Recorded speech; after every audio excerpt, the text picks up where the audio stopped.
C'est l'heure de l'actualité sur RTI 1. Bienvenue. Un conseil des ministres s'est tenu aujourd'hui, mercredi 22 septembre. Le gouvernement a fait un point de l'évolution des travaux pour les infrastructures sportives devant abriter la Coupe d'Afrique 2023, prévue se tenir en Côte d'Ivoire. À l'issue de ce conseil, le porte-parole du gouvernement annonce que les chantiers seront livrés au plus tard en juin 2022. On peut dire que globalement, le niveau d'investissement est satisfaisant et nos installations seront prêtes donc, pour la CAN dès 2022, juin 2022. Cependant, il existe des normes de la FIFA et des normes de la CAF, et il était important que toutes nos installations soient mises en conformité avec ces normes.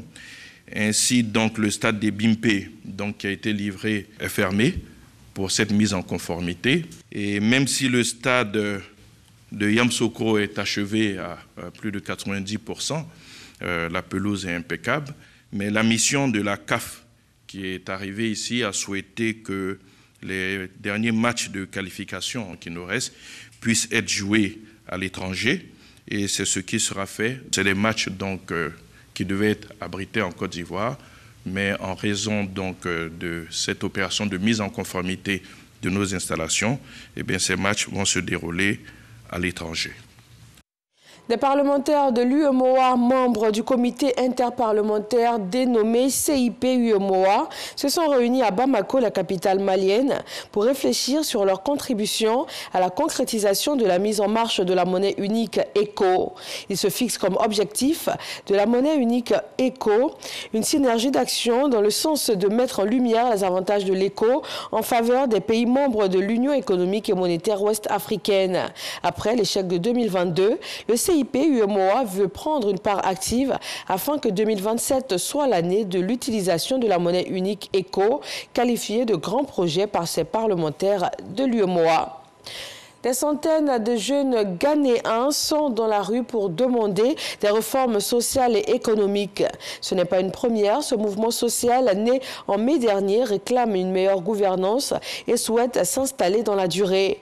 Le 4 août dernier, 20 000 manifestants avaient battu le pavé à Accra pour dénoncer la hausse du prix du carburant à l'origine du mouvement social. Ils appelaient aussi à un changement de régime. Ils ont été alliés avant de s'affronter sur l'échiquier politique.